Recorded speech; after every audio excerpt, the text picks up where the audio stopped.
కానీ ఇటువంటి రాముల వారిని కానీ పట్టించుకునేటువంటి పరిస్థితి. క్రైస్తవులుగా ఉన్నారు, క్రైస్తవులుగానే సర్టిఫికెట్ పొందాలి. ఎవరైతే క్రైస్తవులుగా మారుతారో వాళ్ళ క్రైస్తవులకు గుర్తింపు ఇవ్వండి. మీరందరూ ఎంతకాలం హిందువులుగా ఉంటారో.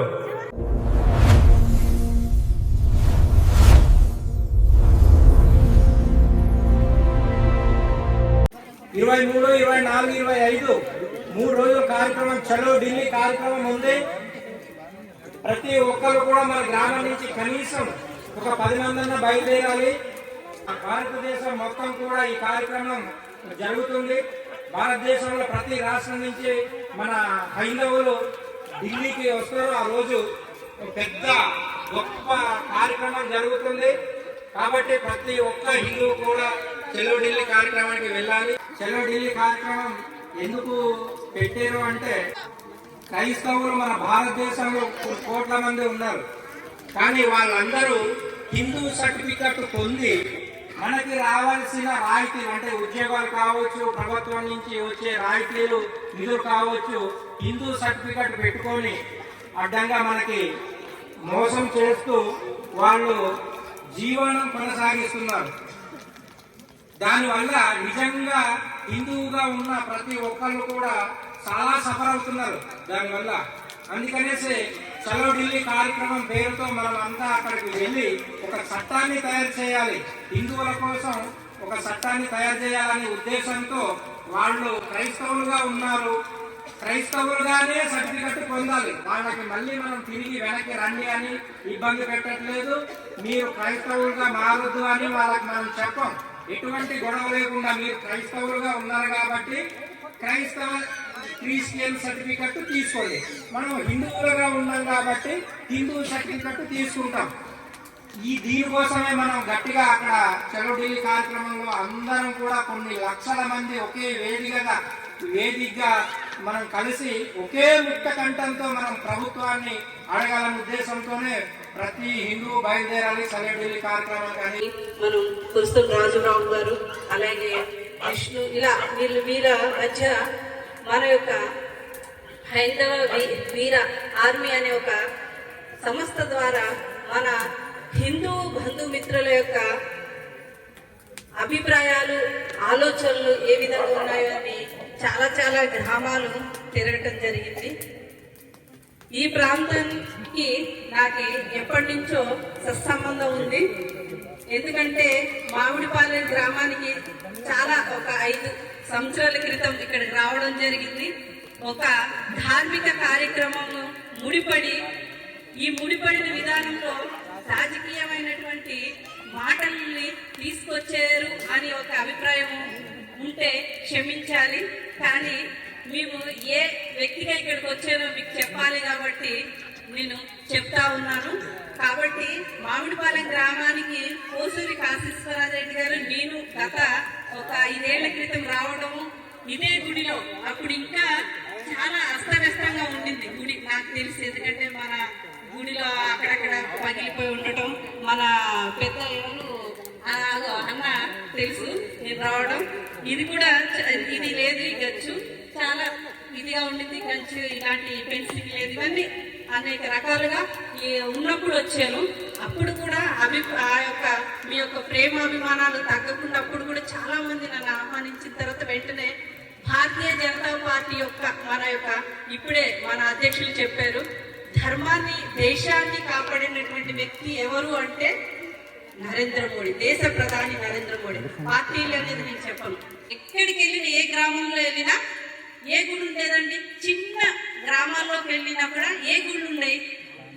ఒక రామాలయం మాత్రం. ఒక రామాలయం ఉండడం, ఒక రచ్చబండం ఉండటం, అందరం కలిసికట్టుగా కూర్చోవటం, ఆ రాముల వారి ముందే మన యొక్క ఏది ఉన్నప్పుడు ఏ సమస్య ఉన్నా మంచి చెడులని చెప్పేటువంటి ఒక రచ్చబండ కూర్చొని ముందుకెళ్ళేవాళ్ళం. కానీ క్రమేపీ ఏమైపోయింది, రామాలయాలు కానీ ఇటువంటి రాముల వారిని కానీ పట్టించుకునేటువంటి పరిస్థితి కనుమరుగైపోయింది. ఎందువల్ల మనలో ఉన్న కొంతమంది తగ్గిపోవడంతో పాటు ఆ కొంతమంది కూడా మనల్ని మనం రక్షించుకోకపోవడం.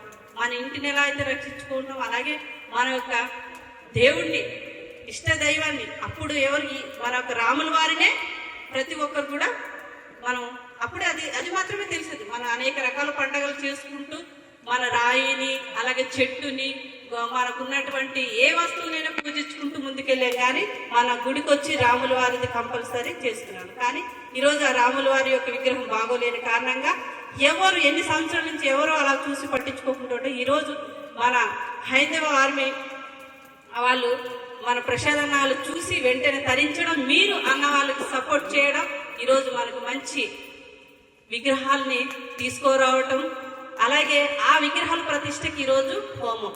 ఈరోజు మన యొక్క ధర్మం ప్రకారంగా ఒక హైందవ వీర ఆర్మీ వాళ్ళు ఒక మన యొక్క గ్రామానికి సంబంధించినటువంటి రాముల వారి విగ్రహాలు ఇచ్చి ఈ హోమం మంచిగా ముందుకెళ్ళడానికి మనం తోడ్పడినట్టు అన్నగారికి మరొకసారి ధన్యవాదాలు తెలియజేసుకుందాం. ఈరోజు ఈ రకమైనటువంటి మంచి మాటలు ఎప్పుడు కూడా ఈ మామిడిపాలెం గ్రామంలో ఇదే రీతిగా మనకు సపోర్ట్ చేసినటువంటి ప్రతి అమ్మ సోదరులందరూ మనం ముందుకెళ్తుంటాను. ఇప్పుడే కాదు, గత 5 ఏళ్ళు ఎలా ఉన్నారు, ఇప్పుడు కూడా అలాగే ఉన్నారు. ఎటువంటి కలుమోసం లేనటువంటి మనసులు ఇలా.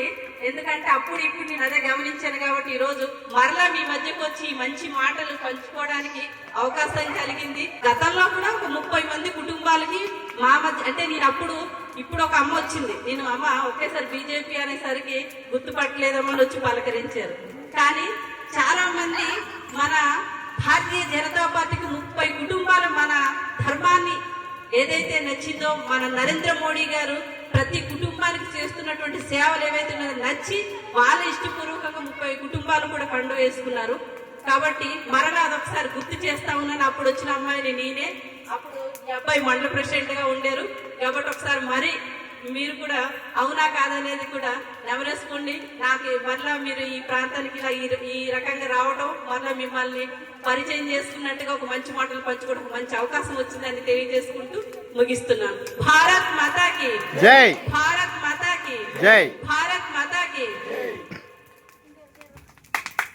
అలాగే మనకు ఇచ్చేసినటువంటి స్వప్న కుమారి గారు స్టేట్ కార్యదర్శిగా బాధ్యత తీసుకున్న మనకి ఈరోజు మంచి సందేశాన్ని ఆలపించారు.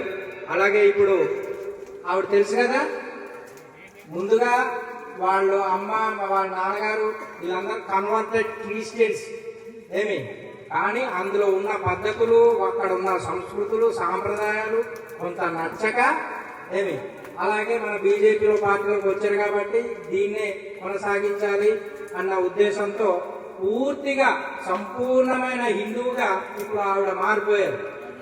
అందులో ఏమీ లేదు, అర్థమైంది కదా. కాబట్టి మనం కూడా మన గ్రామానికి కొందరు పాస్టర్లు వస్తూ ఉంటారు, మా మతానికి రండి, ఈ పాంప్లెట్ తీసుకోండి, మా మతానికి రండి, ఇది అదని చెప్పేసి మీకు మంచి జరుగుతుంది, పెళ్లిళ్ళు జరుగుతాయి, మంచిగా చదువు వస్తుంది, లేకుంటే పరీక్షలు పాస్ అవుతారు, మీకు ఉద్యోగం వస్తుంది అనేసి చెప్తూ ఉంటారు. ఇటువంటి కళ్ళబొల్లి మాటలు ఏమీ నమ్మకుండా ఆవిడ ఎక్కడి నుంచి వచ్చాడో అక్కడ వరకు తరిమి కొట్టాలి, మామూలుగా కాదు. ఆవిడ ఎక్కడి నుంచి వచ్చాడో అక్కడ వరకు తరిమి కొట్టాలి, మామూలుగా కాదు. తరిమి చెప్పులతో కొట్టాలి, తరిమి కొట్టాలి. అంత గట్టిగా మనము వాళ్ళు వచ్చిన తర్వాత అంత గట్టిగా మనం ఉండాలి, లేకపోతే వాళ్ళు వినరు. ఈ అవకాశాన్ని మన స్వప్న కుమార్ గారు మంచి సందేశం ఇచ్చారు. అలాగే హైందవ వీర్ ఆర్మీ వరప్రసాద్ గారు కూడా ఒక 2 నిమిషాలు, ఎందుకంటే టైము చాలా అయిపోయింది, ఒక 2 నిమిషాలు మన హైందవ వీర్ ఆర్మీ అధ్యక్షులు వరప్రసాద్ గారు కూడా ఒక 2 నిమిషాలు మాట్లాడవలసిందిగా కోరుతున్నాం. జై శ్రీరామ్. మనమంతా ఎవరమ్మా? గట్టిగా చెప్పాలి. హిందువుగా జీవించు, హిందువునని గర్వించు. మన మామిడిపాలెం గ్రామానికి మొట్టమొదటిసారిగా మేము రావడం, ఇక్కడ రాజుగారు చెప్పారు, అడ్డదగల మండలానికి బీజేపీ అధ్యక్షులు ఆయన, ఈ మామిడిపాలెం గ్రామంలో పిల్లలకి స్కూల్ ఏర్పాటు చేద్దాము అంటే మన హైందవీర ఆర్మీ ఫ్రీ ఎడ్యుకేషన్స్ పెట్టాం. అంటే ఈ గ్రామంలో హైందవీర ఆర్మీ ఫ్రీ ఎడ్యుకేషన్ ఏర్పాటు చేయడానికి వచ్చాం ఈ గ్రామానికి. అప్పుడు ఆ స్వామి ఇక్కడ రాగానే మన వాళ్ళందరూ వస్తే, పాపమ్మను మీరు వచ్చారు, మాకు విగ్రహాలు ఇరిగిపోయాయండి, పూజలు ఆపేసాము అంటే ఆ స్వామి, ఆ శ్రీరామచంద్రుడు రాజుగారి ద్వారా మేము ఇక్కడ రావడం, ఆ స్వామి ఈ కార్యక్రమం అంతా పూర్తి చేసుకున్నారు. ఎంతో సంతోషంగా ఉంది. ఇప్పుడు ఈ గ్రామానికి ఒక పండగ వాతావరణం కింద ఉంది. అదే విధంగా ఇంకా గొప్ప విషయం ఏంటంటే మనకి స్టేట్ బీజేపీ మన ఆంధ్ర రాష్ట్రానికి బీజేపీ స్టేట్ కార్యదర్శి స్వప్న కుమారి గారు ఈ కార్యక్రమానికి వచ్చారంటే మనం ఇంకా చాలా ఈ కార్యక్రమానికి వచ్చి చాలా సంతోషించాలి. అంతేకాకుండా మీరు గుర్తుపెట్టుకోండి, మన గ్రామంలో ఇంకా 2 కొరతలు ఉన్నాయి. ఏంటి మీకు ఎవరు చెప్పగలరా? ఇప్పుడు ఆల్రెడీ అందులో ఒక కొరత, మనకి ఏ ప్రాబ్లం ఉందో ఒక ప్రాబ్లం ఆల్రెడీ మేడం గారు స్వప్న కుమారి గారు మనకు వివరించారు. మనకి ప్రధానంగా కావాల్సింది ముఖ్యంగా రోడ్డు కావాలి. కావాలా వద్దా మీకు రోడ్డు? వద్దా? వద్దండి. మరి అందరూ చెప్పలేదే, కావాలి కదా. కాబట్టి రెండో మనకి కొరత ఏంటంటే మనకు అవసరమైన విషయం, మన గ్రామ దేవత ఎవరు? ఎక్కడ గుడేది? ఏది గ్రామ దేవత గుడేది? మనం గ్రామ దేవత గుడి కట్టుకోలేని పరిస్థితిలో కూడా ఉన్నాం. అవునా కదమ్మా? అంటే మన హక్కుల గురించి మనం పోరాడతలేదు, మన బాధ్యత మర్చిపోయాం. తిన్నామా, పడుకున్నామా, అంతే అని చెప్పి టీవీ చూసామా, మనకు కూడా ఇప్పుడు కొంచెం వైఫై నెట్ వస్తుంది కదా, అంతే అయిపోయింది. మళ్ళీ తెల్లారితే అంతే. మన గ్రామానికి ఏం కావాలి, మన దేవుడికి ఏం చేసుకోవాలి, మన గ్రామ దేవతకి ఏం చేసుకోవాలి, మన హక్కులు ఏంటి, మన పిల్లల భవిష్యత్తు ఏంటి అన్న ఆలోచన వదిలేసారు అందరూ కూడా. అయితే ఇప్పుడు రెండో మనకి సమస్య ఏంటంటే గంగాలమ్మ తల్లి గుడి కావాలి. అవునా కదా? కావాలి కదా. ఉందా? గుడి లేదు కదా. మనకి ఇప్పుడు ప్రధానంగా 2 సమస్యలు ఉన్నాయి. ఆ శ్రీరామచంద్రుడి మనసారా కోరుకోండి, ఈ 2 కొరతలు కూడా తీరిపోతాయి. అయితే మేడం గారు కూడా మంచి గ్యారంటీ ఇచ్చారు, మీకు రోడ్డు అయ్యి ప్రయత్నం చేస్తానన్నారు. ఆవిడ వరకు కూడా మీరు అందుకని మేడం గారు కూడా మీరు కనీసం 3 నెలలకు ఒకసారి మేడం గారి దగ్గరికి వెళ్ళి కలిసి, అమ్మా మా రోడ్డు గురించి ఏమైందని కూడా కొంచెం మీరు తెలుసుకోండి. ఒక 4 వెళ్ళి మేడం గారిని కలసండి. అది ఆ విధంగా కూడా కమ్యూనికేషన్ పెరుగుతుంది. ఎందుకంటే మీ గ్రామానికి 30 మందికి, ఇక్కడ 30 కుటుంబాలకి బీజేపీ కండు వేసి అయినా మేడం గారు చేశారంటే పార్టీలో కండు వేసేంత మామూలు విషయం కాదు. సరే, ఇక మీకు విషయానికి వచ్చేద్దాం. ఇప్పుడు మీరందరూ ఎంతకాలం హిందువులుగా ఉంటారో చెప్పాలి. మీరందరూ ఎంతకాలం హిందువులుగా ఉంటారో గ్యారంటీ ఇవ్వాలి నాకు. మీరు హిందువులుగా ఇంకా ఎంతకాలం హిందువులుగా ఉంటారు? మీరుంటారు. మనం ఉంటే ఒక గట్టిగా ఒక 50-30 సంవత్సరాలు అంతేనా? నెక్స్ట్ జనరేషన్ పిల్లలు ఏంటి? ఇప్పుడు మేము ఇంత మోటివేషన్ చేస్తున్నాం మీకు. మన ధర్మం అంటే మేడం గారు మన సంస్కృతిలో సాంప్రదాయాల్లో సైన్స్ ఎలా ఉంది, మన సాంప్రదాయాలు వదిలేస్తారు అన్ని వివరించారు స్వప్న కుమారి గారు. అవునా కదా? కాబట్టి ఇప్పుడు మనం హిందువులుగా మీరు ఎంతకాలం ఉంటారు? మీరు ఇప్పుడు ఎందుకంటే నేను ఎందుకు అడుగుతున్నానంటే ఈ ప్రశ్న, గ్రామానికి వెళ్తున్నాం. 2 కుటుంబాలు, ఫస్ట్ ఒక కుటుంబాన్ని నెమ్మదిగా క్రైస్తవ మతంలో మారుస్తున్నారు.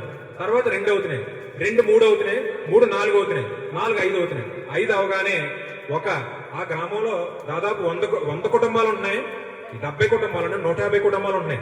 కానీ వీళ్ళ 5గురు కలిపి ఆ గ్రామంలో ఎటువంటి పర్మిషన్ లేకుండా, ఇటువంటి గ్రామ పెద్దలు ఎటువంటి ఆమోదం లేకుండా, ప్రభుత్వం వారు ఎటువంటి ఆమోదం లేకుండా వాళ్ళు పెద్ద చర్చలు కడుతున్నారు. సరిపడ పెద్ద చర్చ ఎందుకు కడుతున్నారు? అంత పెద్ద ఆ ఊరంతా జనం అక్కడ సరిపోతారు. అవునా కదా? మన వాళ్ళు అక్కడ ఏ కార్యక్రమం చేసుకున్నా, వాళ్ళు ఏ పుట్టినరోజులు అవ్వచ్చు, లేకపోతే పెళ్లిళ్ళు అవ్వచ్చు, మిగతా ఏ కార్యక్రమాలు చేసుకున్నా వాళ్ళు మన గుడి దగ్గర రారు. వాళ్ళ కార్యక్రమాలు చర్చలు పెడతారు. మీ 70-80 కుటుంబాలు ఎన్నున్నాయి, అన్ని కుటుంబాలు అక్కడ రమ్మంటారు. మీరు అందరూ అక్కడికి వెళ్తారు లేదా? అప్పుడు కొడతాడు దెబ్బ. మిమ్మల్ని నూనె వేసి నమ్ముకోండి పేదలని చెప్పి మిమ్మల్ని మార్చి ప్రయత్నం చేయాలి. అక్కడి నుంచి కనెక్ట్ అవుతారు. సరే, ఆ విషయం పక్కన పెడితే మీరు అందరూ కూడా గుడికి వస్తారు. మీరు ఏ కార్యక్రమాలు చేసుకుంటారో, మీ పెళ్లిళ్ళు చేసుకుంటారు, గుళ్ళో పెట్టుకుంటారు. వాళ్ళు మీ కార్యక్రమంకి వస్తారా? కాబట్టి మన సంస్కృతి సాంప్రదాయాలు మనం కాపాడుకోవడానికి, మన ధర్మాన్ని కాపాడుకోవడానికి ఇప్పుడు మీరు నెక్స్ట్ జనరేషన్ అంటే పిల్లలు, ఇప్పుడు మేము ఇక్కడ ఐందవీర్ ఆర్మీ ఫ్రీ ఎడ్యుకేషన్ పెట్టింది కూడా దానికే. అంటే మన దేశం గురించి, మన ధర్మం గురించి, మన సంస్కృతి సాంప్రదాయాల గురించి చిన్నప్పటి నుంచి పిల్లల గురించి కూడా వాళ్ళకి మంచి బ్రెయిన్ వాష్ చేసి మన ధర్మం గురించి తెలియడం వల్ల వాళ్ళు మళ్ళీ 100 సంవత్సరాలు వచ్చే వరకు కూడా ఎవరో కూడా వాళ్ళు మత మార్పిడి చేయలేరు. మా ధర్మం ఇదని వాళ్ళు చెప్పి స్టేజ్ వెళ్తారు. అలాగే ఒక హైందవీరు ఒక సైన్యంలో తయారవుతారు.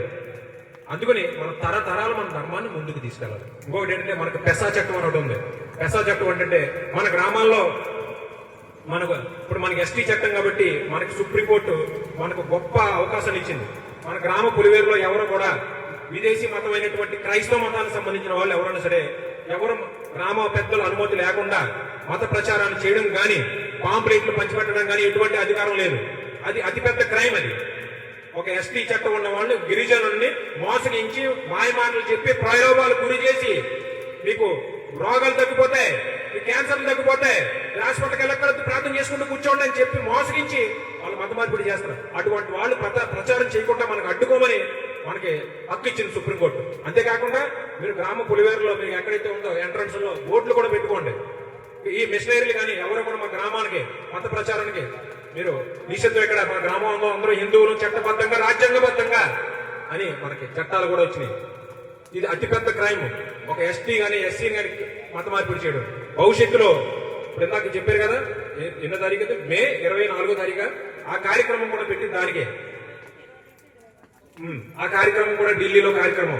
అది దేనికంటే నువ్వు హిందూ క్రైస్తవులు మారిపోయావా, గుర్తింపు పొందు. మా హిందువులుగా ఉండి హిందువులుగా నాటకాలు ఆడుతూ, హిందువులుగా డ్రామాలు ఆడుతూ, హిందువులుగా చలామణి అవుతూ నువ్వు మా హిందూ రిజర్వేషన్ పొందడానికి నీకు ఏ హక్కు ఉంది? నువ్వు క్రైస్తవులు మారిపోయావు, మా హిందూ ధర్మం వద్దని వద్దపో.